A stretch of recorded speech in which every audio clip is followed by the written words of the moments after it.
have to try to tell you some things here, and we're going somewhere, you know. Yes, I just got to figure out where to jump. Now, people have been talking about 2022. This has been the buzz, you know. Now, let me say this to you. Lord, show me how to lay this out. In the world of darkness, they're looking at these numbers. They constantly look at numbers. Let me tell you why.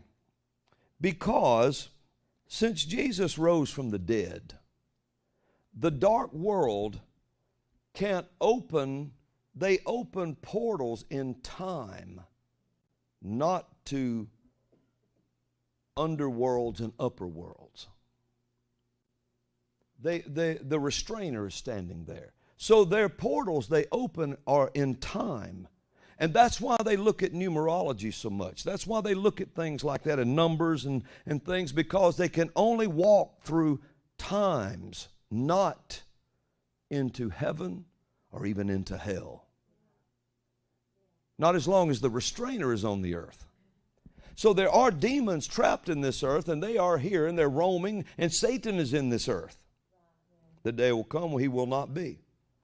But right now he's here, and they operate in this. And people started talking about, you know, that on 2/22/2022, that a portal was going to open.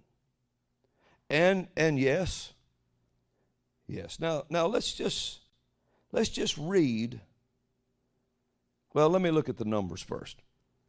Now, put up Daniel 7:25, and I want to look at that scripture with everybody before I really just jump off onto this, because I want to jump into something here. Daniel 7:25, and I didn't give them a heads up on the scripture, so it'll take just a moment. But when you look at this, and it says, "And he shall speak great words against the Most High, and shall wear out the saints." Wear out the saints. He's dealing with time. You see what I'm talking about? Okay, he said he'll wear out the saints of the Most High, and think to change times and laws, and they shall be given into his hand until a time and times and the dividing of time. He deals in time. So when calendar dates and numbers start to line up, there is a prophetic calendar. And if I had time to tell you all about that, we could discuss that. But in that book, The Pool and the Portal, that's out, that I wrote that book, then you can look at that prophetic calendar. But in that time, the calendar will move, and in that space is where we live, in time. So he seeks to seal up sums, to change times and laws. And when they start opening, they start talking about portals. They're talking about portals in time, not coming from heaven or even coming from the underworld. Jesus sealed that with a great lid. Remember, he told the rich man, in the story of the rich man, he said, can he leave? No, he can't leave there and come here. Now, the day will come when the great lid will be opened in Revelation 9, and those spirits out of the bottomless pit are let out on the earth, but that's not this time. Yes, I will. You know, before I keep going here, years ago, you know, if you read Genesis chapter 1, you've got, in the beginning God created the heavens and the earth, and the earth became without form and void, and darkness was upon the face of the deep, and the Spirit of God moved upon the face of the waters. God said, light be, or let there be light. There was light. In that time, see, God didn't create the world without form and void. He created a paradise, Isaiah 45 declares, and 40 through 45. He made it a paradise, and it became without form and void. It was attacked by a rogue spirit. Now watch this. There was a world before Adam was created. And that's the link they keep trying to tie to us today. And evolution gains its strength from that man came from Neanderthals and all of this kind of stuff. But the wild thing is there's always a missing link because it's missing. There was a world before Adam, and the scripture says it completely perished. Completely. And I was studying this years ago, and I was just kind of meditating on the Word and studying the world before Adam and what happened and all of this kind of thing. And then all at once, I saw a vision. The Lord took me in the Spirit to a vision at a beach.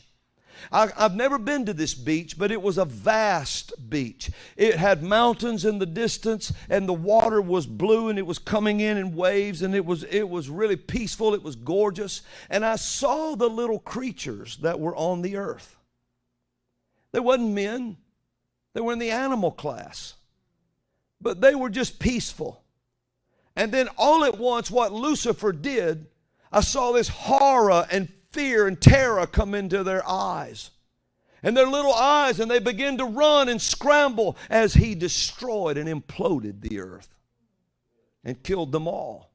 He was a murderer from the beginning. And so and when I saw that, the Lord brought that vision back to me. I can see it now just as plain. I could even tell you what they look like. I won't get into that. But I'll never forget this. And I remember I was laying on the floor praying one day, and it was one night actually, and it was dark, and we had this big mirror in our living room. And there was just some light coming from the hall, and I was laying on my face praying. I like to do that. And I got up and I was thinking on these things. I said, Lord, were there men before? This is why he showed me this vision. This was in those days. I said, were there men here before Adam was created? Was there men here in the days when angels were in charge of the earth? Because the scripture said they were in charge at one time. And I stood up, got up off the floor, and I saw my outline in a mirror. And the Lord said, if there was a man on the earth, he would have been in charge, not that angel. Yeah. Angels are not created in the image of God. And then I saw these little creatures. He showed me this later about these little and the terror that came into their eyes. Because he had brought the world to a crisis. Lucifer had brought it to a crisis to destroy the earth. And when he brought it into this crisis mode, and I watched the fear come in those little creatures' eyes as they started to scramble and scatter, trying to get away from what was coming at them. And I was seeing that again this morning. And when I saw that vision, it came up in my spirit. He's trying to bring everything to another place like that. This is a time that the enemy is trying to bring an implosion again in the earth. But this time we're not, this generation, this age, the day of man, the image of God, we're not little creatures with scared eyes, and by God I won't run either. And you don't run either. You stand up and take spiritual authority. That punk angel trying to bring about an end to something that he has no right to even try. And I heard this ain't that time. We're not running like those creatures.